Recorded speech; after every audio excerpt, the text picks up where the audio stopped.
लंकाधिपति, राक्षस राज, दशानन जैसे कई नामों से प्रसिद्ध रावण बहुत ही विद्वान था, लेकिन वह जितना प्रकांड पंडित था उतना ही अहंकारी भी था। उसे अपनी शक्ति, भगवान शंकर की भक्ति और सोने की लंका पर बहुत घमंड था। आश्विन मास के कृष्ण पक्ष की दशमी तिथि को श्री राम ने रावण का वध कर अपनी पत्नी सीता को छुड़ाया था। तब से दशहरा को बुराई पर अच्छाई की जीत का प्रतीक माना जाता है। दशहरा पर देश भर में रावण, उसके भाई कुंभकर्ण और बेटे मेघनाद के पुतलों का दहन किया जाता है। आज दशहरा है और इसे पूरे जोश के साथ मना रहे हैं। लेकिन क्या आप जानते हैं कि रावण की मंदोदरी के अलावा कितनी पत्नियां और थीं?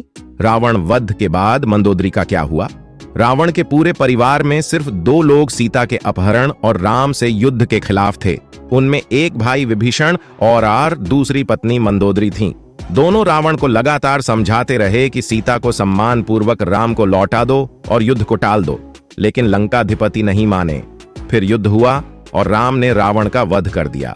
वाल्मीकि रामायण में बताया गया है कि जब रावण की युद्ध में मृत्यु होती है तो मंदोदरी कहती हैं, अनेक यज्ञों का विलोप करने वाले, धर्म को तोड़ ढहने वाले, देव असुर व मनुष्यों की कन्याओं का हरण करने वाले, आज तू अपने पाप कर्मों के कारण ही मृत्यु को प्राप्त हुआ है।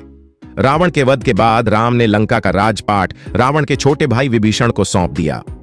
रावण की मंदोदरी समेत कितनी पत्नियां थीं? लंकाधिपति रावण की पत्नी मंदोदरी को पतिव्रता धर्म का पालन करने के लिए देवी अहिल्या के बराबर माना जाता है। फिर भी मंदोदरी के अलावा रावण की 2 पत्नियां थीं। दूसरे शब्दों में कहें तो उनकी कुल 3 पत्नियां थीं। रावण की पहली पत्नी और पटरानी का नाम मंदोदरी था।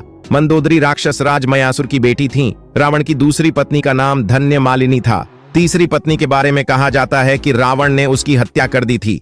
इंद्रजीत, मेघनाद, महोदर, प्रहस्त, विरूपाक्ष, भीकम वीर मंदोदरी के पुत्र थे। धन्य मालिनी से अतिक्या और त्रिशिरार 2 बेटों ने जन्म लिया था। तीसरी पत्नी के प्रहस्था, नरांतका और देवताका नाम के बेटे थे। अब जानेंगे कि मंदोदरी और अप्सरा मधुरा में क्या है संबंध। पौराणिक कथाओं के अनुसार अप्सरा मधुरा कैलाश पर्वत पर भगवान शिव की तलाश में पहुंची। उसने माता पार्वती को वहां ना पाकर शिव को रिझाने की कोशिश की।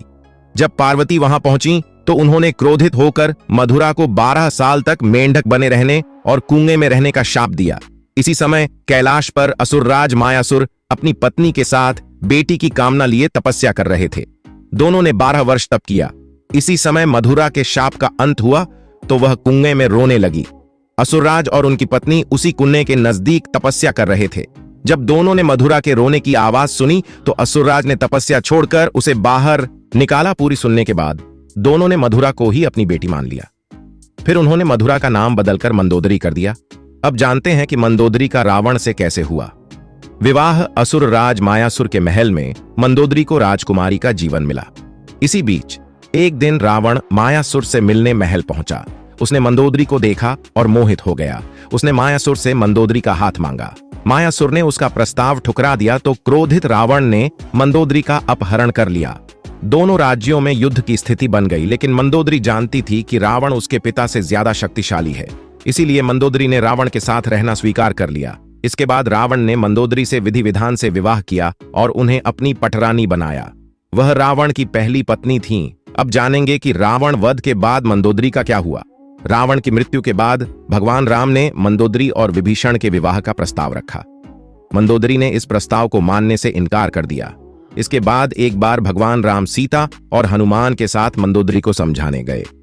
तब ज्योतिष की प्रकांड विद्वान मंदोदरी को महसूस हुआ